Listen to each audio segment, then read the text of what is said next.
Hey everyone, how y'all doing today? So you see this F flashing on my Dyson purifier? That means the filter needs changing. Okay, so yes, after 3 years of operation, this Dyson filter lasts that long and it's time to change it now. This is the first edition. They have a new one now that has a display panel somewhere here, this area. Plus it opens differently. It don't open like this one right here. Like this one, you pop the cover off and you pull it up. The new version has the covers come off on the side, so it has a different design. But on this one, it's pretty easy, simple to change. So I'm just going to show you while I change this thing right now. Now the first thing I always do is unplug whatever it is. I don't care if I'm changing a bulb in a lamp, so I can prevent any kind of electrocution. I'm not ready to zap myself yet. So I'm going to turn this one off and then I'm going to unplug it from the wall. So to take the cover off of this one, there's 2 buttons on the side. Like I say, yours might vary. If you have the newer model, you don't have the option to pull it off on top. The next thing I want to do is to lift this part up. This is where the filter lies, right inside of this housing right here. Pull this out, and this is the filter. Now be gentle with it. It's been collecting dust for 3 years, and any sudden movement will knock all that dust off. So I'm gonna just ease it down on the floor. And this stuff has some stuff in it, so I'm gonna gently blow this off somewhere else and I'll be right back. Okay, so now that I did that part, I have it nice and cleaned up, got all the dust and dirt out of it. I'm just gonna wipe off the little base area. This is the base where the motor lies, and I'm just gonna dust it off a little before I install that new filter, just to get that excess dust off it. And the new filter, here it is. I've had this box sitting in my closet for 3 years. It was an extra filter they sent me when I first got the Dyson, so I didn't pay for it extra. Because that filter for this one, I think it flows somewhere around $6 to $9, so it's not cheap. But if it lasts 3 years, I won't complain.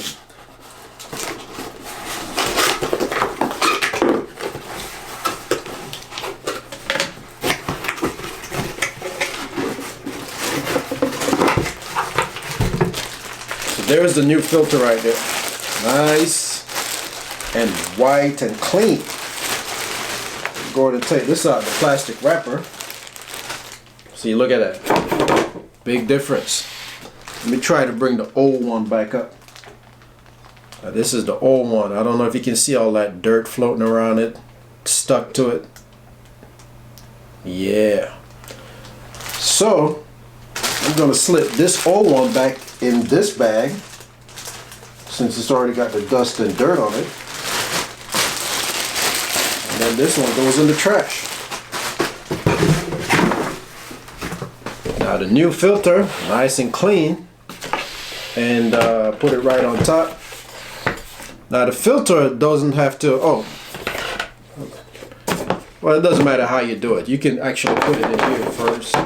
Well, you have to put it in here first and then put it in there. There you go. I kind of jump a step right there. Now the filter, you don't have to check and monitor, because the machine itself does the monitoring. So it's going to tell you in the app how much life is left into the filter. Plus when it reaches that point, it will flash that F. And it says right there on the machine too, it says right there where it says the F means the filter needs to be replaced. Now that I got this thing back in place, before I put the fan blade part back on, which you know there's no blades in it, it's just bladeless I should say, I'm gonna go ahead and dust this off and get all the excess dust off it. I always clean with a microfiber cloth because it sucks up that dirt easily. And it kind of sticks to the cloth, if you know what I mean. So I'm gonna go ahead and get all that excess dust off it, get it nice and pearly, look like it's brand new again. On top, inside, around, get some side there, you know, all the spots. And all you gotta do is slap this back on until it snaps. Dyson filter is back in operation. Hopefully it lasts another 3 years. Now this purifier is well worth the money. I mean, it costs over $500, but I did not pay that much. I got it on Black Friday, so you know I got that deep discount on it, which was about $200 off, so that was a big saving. Now, I got a little sinus problem. I always had that since I was young. You know, dust and stuff like that just trigger my sinus. Yachu, yachu, yachu. So, I got this purifier because it really filters out anything that pops up in the air, and it's real sensitive. If I spray a cologne or any kind of disinfectant or anything like that, automatically this come on. It comes on even when I'm ironing, because the moisture out of the iron is causing a humidity in the room, so it just automatically turn on. So the fact that it's just always on guard, waiting for something to happen, and then take care of that pollutant. During the springtime, the pollen start kicking up, and even if you got the windows and the door closed, as soon as you open the door to enter inside, you know those pollens are just waiting by the door to sneak in as soon as you open that door, and they just rush in. And then my purifier go to work. But now I got two of these things because of my split level. So this one hangs out in the bedroom to keep the air nice and purified while I sleep. And then the one downstairs monitor that living area downstairs, you know, kitchen / living room area. So when I'm cooking, you know, it comes on and clean up the air as soon as possible. And I'm telling you, I like these things. I used to have issues during the pollen season. It doesn't matter if I had the window closed or the door closed.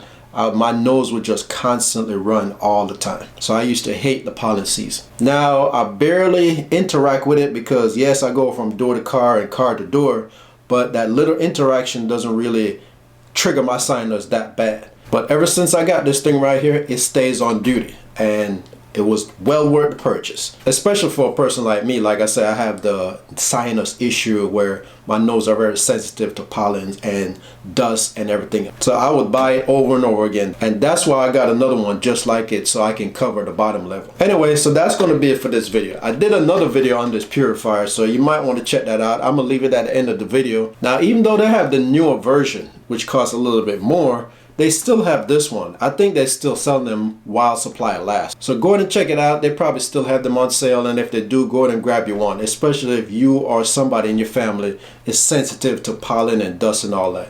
It is well worth it. Oh, one more thing. After you change the filter and you put it back in place, it's still gonna flash that F. So you have to go into the app, and I'm gonna show you where to go for it.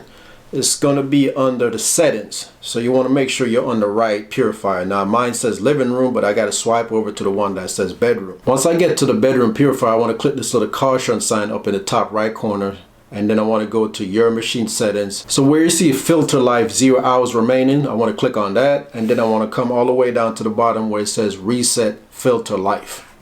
Click on that. Yes, I want to reset it. And then it's going to go back to this screen right here that says 4,300 hours remaining. I thought it was 2,000 plus. I know I said that earlier in the video, but as you can see, you actually get more than that. So my mistake. So that's how you reset the filter after you put it back in place, because even though you put the new filter in there, it doesn't automatically reset itself. It's going to still say the F. And that's what it was saying when I put it back in my bedroom. So I wanted to go through this extra step of actually showing you how to reset it within the app. All right, I want to thank you for taking the time for watching this video. I look forward to see you in the next one. Have a good one.